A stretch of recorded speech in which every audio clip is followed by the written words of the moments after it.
Today I'm joined by Jenny Kitchen. Jenny is the CEO of Yoyo Design, a B Corp certified brand and digital marketing agency that helps good brands succeed and grow their impact on society, but also the planet as well. So welcome, Jenny. Thanks for having me. No, look, thank you for joining us. So Jenny, for anyone who doesn't know Yoyo Design, how would you describe what you do and who you do it for? So Yoyo we've been going for in its current state for about 15 years or so. And about 10 years ago, we started working with the RNLI. And that really kick-started our niche and specialism within the charity sector. And although we work with other sectors, that's really kind of like at the core of what we do is working with charities, not-for-profits, education, but also for good businesses that are trying to do something in the world, whether that's to support communities or to look after our planet. It really, we're not picky about what, but we need our kind of mission is to help those good brands to succeed. And then how we help them to succeed is around their digital strategy and making their digital sort of ecosystem work really effectively. And that's not only sort of outwardly, so they're the brand, the visuals, the comms, the storytelling, that sort of part, but also the technology underpinning that. So really helping our clients to use technology in the best way. So we look at internal operational processes and efficiencies and how technology can help to streamline some of those and to help kind of put ease and joy back into digital teams, which, I speak to a lot of digital and marketing teams and websites infuriate a lot of people. So our kind of goal is to make things as simple and as effective as possible. Sounds great, and brilliant, brilliant sort of target market to do that for as well. And yeah, technology's moving so fast, isn't it? It must be really difficult for organizations to keep up with how to use that in their business, but Absolutely. also, well, one, just keep up, but one, to use it as a strength for their business, their institution as well. Absolutely. And I think what we see a lot of is quick short-term decision making, which has long-term negative effects on organizations. And what I mean by that is sort of people jumping on the bandwagon with the latest technology, bringing it into their organizations, but not actually having a change management or a transformational program to really embed it in, because honestly, it takes so long. It's kind of if someone says, 3 months, let's get up to speed with this, triple that at least. And you need to really train your teams on using that technology well and giving them a space to experiment and learn, whether that's a content management system, a CRM, whether it's using AI tools. It takes a very, very long time to embed it properly. And what we're seeing now, because of the fast pace of, well, especially AI, but where it's coming in at such a speed, then everyone is just scrambling to use all of these different technologies, but they're not embedding them properly. So everyone is overwhelmed and it's not really creating the efficiencies that it's designed to do. Far better to pick one or two things and really embed them well, as opposed to sort of, trying to do half a dozen or more at the same time, and everyone is just overwhelmed and not able to use them effectively. I think that's a really interesting point, Jenny, in that, um, yeah, just jumping on those things, but without properly embedding them into the business Mhm. with the team, sort of training them, how they're going to be used, implementing them, all those sort of things. And yeah, that's the bit that stands out to me about what you sort of said there, is actually making sure things are fully embedded, used properly. Mhm. So you've been with Yo-Yo Design, what, since, was it about 2011? Have I got that right? Yes, Yeah, good okay. maths. So so what inspired you to lead Yo-Yo? I was at a bit of a crossroads in my life, to be honest. I'd been working in London agencies for a number of years, and large scale agencies, big budgets, big teams, large creative teams. And whilst I enjoyed some elements of it, then others really frustrated me, and lots of inefficiencies, lots of kind of lack of vision, but also lots of egos. There was lots of different sort of things. Don't Yeah. get me wrong, I had a great time, but there was definitely some frustrations. And so it was at a crossroads in my life where, do I want to continue on with this career path, or do I want to do something completely different? And I'd studied psychology. I studied linguistics at university, and then I was doing a part-time degree, a second degree in psychology, and with the view that potentially going into that sort of space, working with individuals with neurodiversity, which I really, really enjoyed and I felt very, very passionate about. But it was a chance meeting with my now business partner. He and another ex-director. Um, we're still on very, very good terms, but he decided to do something different. Then they had already started Yoyo. So it was the two of them. They had started Yoyo about 5 years beforehand, whilst working for another agency and doing sort of freelance work. But where there were two creative directors, they needed someone to come in from that client services background, the account management, the sort of marketing strategy side. And so it was just a meeting of minds, and it was just a perfect opportunity to grab hold of. And I was 25, 26 or something. And it just felt right. It just felt right. And I thought this would mean that I could do it my own way. And now I kind of realize, there is a lot of challenges and there's a lot of sort of hardships, and it's not always the easiest to stick to your vision and to stick to kind of how you want to do things, because there are bills to pay and people to please and clients to kind of win. And so there's lots of different challenges, but being in the driving seat is where I love to be. So I'm very glad that I took that path. Right. And you mentioned there about sort of challenges. What would you say the toughest challenge you've faced as a CEO has been, and how did you overcome that? I think the sort of the there's not necessarily one particular challenge in business. It's all sorts. You on every given day you win some things and you lose on others. And the last 5 years in business, or well, yeah, 5 years in business, maybe even 6, 7 years in business, has been the toughest.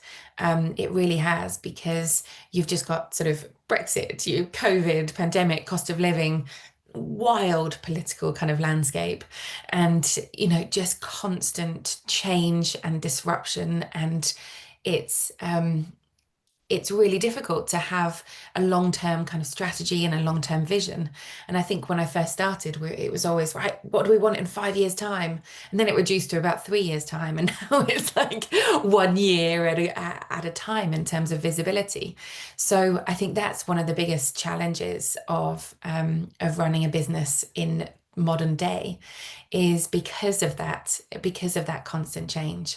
But I guess that to solve that is by just understanding that that isn't going to change anymore. The fact that you just have to be comfortable in the uncomfortable, and comfortable that everything is always going to be moving sands. And as long as you've got some of the key kind of elements in place, and you have a mindset that just, I guess, looks at risks, constantly looks at risks and sort of measures them, and sees where I guess the fires are at any given time, but then where the opportunities are. So we've always got our eyes open, is I guess what I'm trying to say. And that's how I think that we continue to succeed, because our eyes are always open to the risks and opportunities, and we're comfortable in the uncomfortable. Yeah. Um, Okay, no, thank you for that. And I think what resonated with me with what you sort of said there. I can't remember who I heard say this recently, but they said a good day is one where you take 3 steps forward and 2 back. yes, yeah, Uh, I couldn't agree with that that's more. that's a good day, So yeah, I get what you sort of say there. But yeah, each day's got its own sort of challenges and opportunities. But a good day is, yeah, where you take 3 steps forward and 1 back. Um, And something that also resonated with me when you were saying that, Jenny, was and it always springs to mind a lot. Actually, I quote this a lot about in the military, and they say that no plan survives first contact. So what Mm, they sort of say is, well, okay, even though we know things are going to change, even though it's unlikely that the plan we've set is going to happen to how we expect it to happen, we still need to have a plan. And we just need to be able to then adapt that plan to whatever's happening, to them in combat. But it's the same as businesses. yeah, We still have a plan. We still have our goals, but we've just got to have that adaptability to say, mm, okay, well, we know that's going to change. But once you've got a plan, you can then look at it and go, well, how has that changed? So, yeah, that was the other thing that resonated with me from what you said there, Jenny. And um, what would you say one leadership lesson is that you've learned the hard way, Jenny?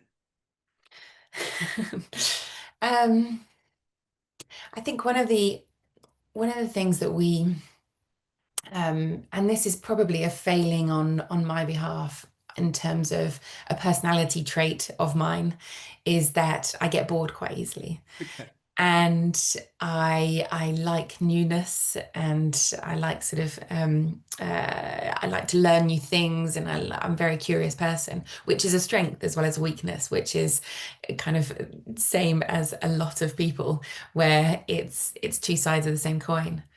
So the strength is that I am curious, and I'm sort of curious about the world, and that works very well for me in my role. But the weakness in that is that sometimes we don't stick by things, and I am quick to change. And so where we have, I think we spent a long time not niching, and we knew that we were very, very good at certain things, but there was always, oh, but what if we learnt this, or what if we went over in terms of this market? Normally because the opportunity presented itself, either through a colleague that then left and went somewhere else and tried to get us involved in a project that might have a different technology stack, or it might be a completely new market. And I, for a long time, was always a yes person. Yeah, let's do it. Let's do it. Again, curiosity. It's sort of it's in me. But I don't think that that was to the benefit of the business. Yes, we learned lots of things, but I think where over the last kind of 3 or 4 years, then we've become so much more disciplined at saying this is what we do and this is what we don't do. Even if it is for an amazing brand, if it's not the right technology, it's just not worth it for the business. So I think that we would have been more successful earlier on if I'd learnt that lesson earlier. But I learnt it now. So And I think, like, again, that's a thank you for sharing that, because I think that's a great thing to share with people that are listening. Is don't be afraid to say no. mm, If these things, look at them, judge them, and say, look, how does this fit with? And I think that's the other thing about having goals, isn't it? About a vision for what you want your business to look like, because then when these opportunities come along, you can sort of say, does that take us towards our vision of where we want to go and what we want to achieve, or does it take us away from? yeah. If it takes you away, if it takes you towards, that's a good thing. If it takes you away from, then you've got to question whether that's the right thing to do. And And I the think the really, challenge, oh, sorry. sorry, no, go ahead, I Jim. was, I was just about to say, I think sort of the challenge as well over the last 5, 6 years is because of the uncertainty in the economy. And this I've heard from so many different businesses, is that you're worried about the bottom line. And so you say yes to things that may not fit within that sweet spot, because you're worried about paying the bills. And I think that's where we've got ourselves into a much stronger position now, where we don't have to be compromised with those decisions. But that's the tough thing about business, isn't it? It's sort of it's sometimes it's living in this grey area, is that even if you have a plan and a vision and you know what's right, sometimes you have to make these decisions that don't sit right, don't feel good on where you want to be, but you have to make them for very specific reasons, normally financial. Um, but it always comes back to bite later on. So the best thing you can do is get yourself into a position that you don't have to make those decisions. Look, thank you for sharing that, and you're absolutely right. It's not easy to say no to things sometimes, and it is that way up of particularly as you mentioned there, the financial side of things, um, because yeah, in an ideal world, the best thing is to say no to it Mm, and free yourself up to focus on the things that do take you towards your goals, etc., and create that time to do that. Because if you take things on that wouldn't fit that, then you're being distracted. But yeah, if you're under financial pressures, that's really difficult to do. yeah. So I think yeah, look, it's great thing to raise there. And I just wanted to also say, Jenny, that what you explained there was really powerful, because what that showed, whilst you sort of went through and you sort of said, look, this is one of the things I've learned, and this is one of my, and I don't know whether you referred to it as this, but one of my weaknesses, but certainly development areas. The powerful thing is that self-awareness, to Mm, actually be aware of, actually, this is something that I know that I could be better at. Um, and that then is really powerful to help things to change and understand that, but also surround yourself by great people that support you in the areas that maybe you're not so strong in. So yeah, well done for that self-awareness. Um and Jenny, how has Yo-Yo evolved since you first got involved? so it's we were a team of two, three, four, five, and then we grew quite quickly. Um, And how many are you now, roughly?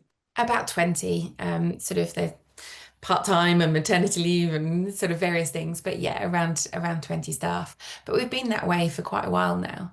Um, and actually the revenue has been increasing, but we're getting leaner in terms of what we're delivering, and not necessarily the people are doing more, just we're getting more expertise within the team, better processes, better technology. And for me, that 20, around 20, it's just always my sweet spot. It's just such a good number. We are very, very close team. Um, we know each other very well. We've got sort of all of the right kind of people in place, but it's not a kind of overwhelming kind of management piece to try and look after kind of more than that. So yeah, 20 people, perfect number. How has it evolved? I guess every year we set a strategy in place, and we have 3 to 4 kind of major objectives.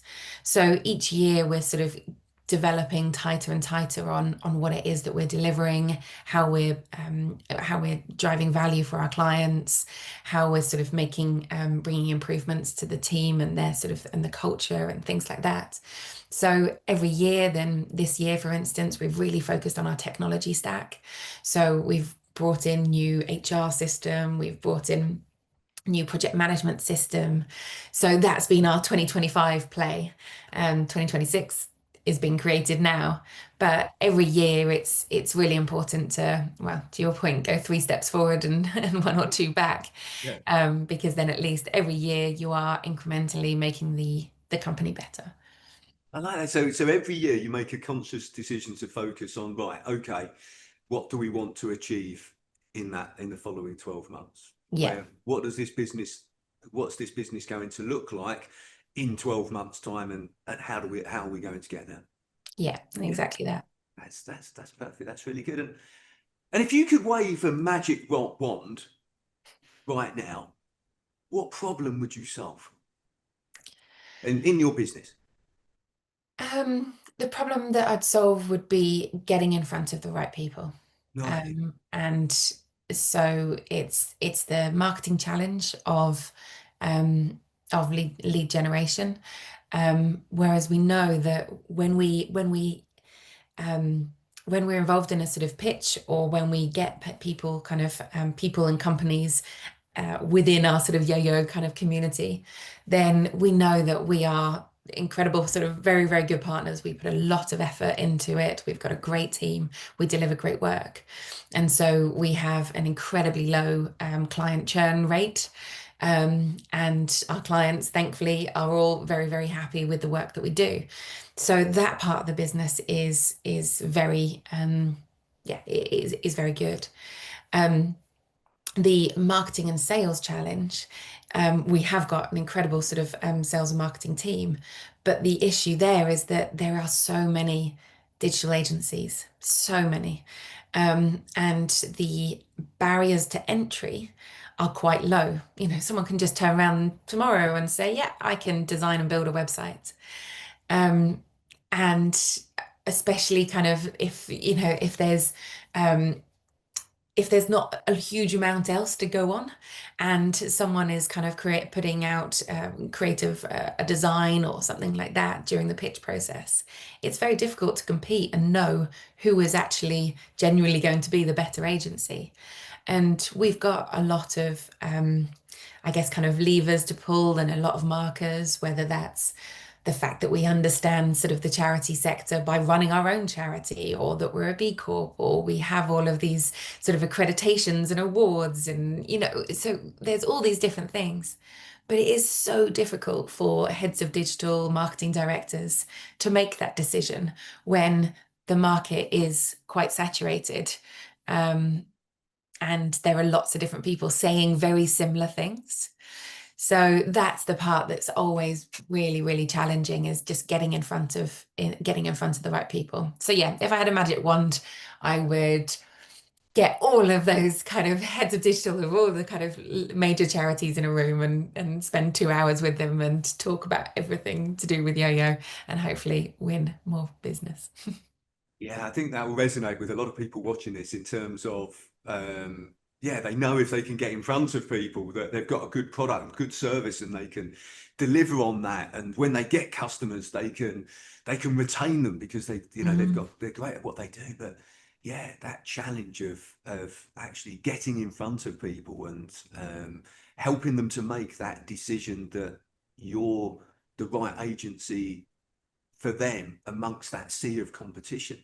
Yeah, that can be really, really challenging. Thank you for sharing that again. And look, Jenny, there's one question that I always like to ask everybody that's kind enough to join me on this discussion, and that's this. Um, what is the best advice that you would give to an 18-year-old you? So if you could go back and speak to yourself when you were 18, what advice would you give yourself? I think I think there's an element of trusting yourself. And that's something that I didn't have a lot of throughout my 20s. And throughout my 30s, I've learned more and more. And now kind of in my 40s, then I feel like I'm grounded and I trust my opinion on things. But at 18, I really didn't. And I think I would have enjoyed the journey a lot more if I had a bit more confidence in myself. And I know a lot of 18-year-olds aren't confident, but I wish they were. Because actually, if you have that sort of confidence, then you have the confidence to say, I don't know. So then it's an opportunity to learn. You have the confidence to say, actually, I really enjoy this, and that's what I want to pursue. But I didn't have that level of confidence in myself. So yeah, trust yourself more, have more confidence, and then you'll enjoy the journey more. Well, that's really powerful. I like those two things. Trust yourself and have more confidence in yourself. Thank you for sharing that, Jenny. That's really great. Well, look, Jenny, I really appreciate you taking the time to speak with me today and sharing more about your business, but also your journey as well. So thank you very much. Thanks so much, Simon. Thanks for having me on.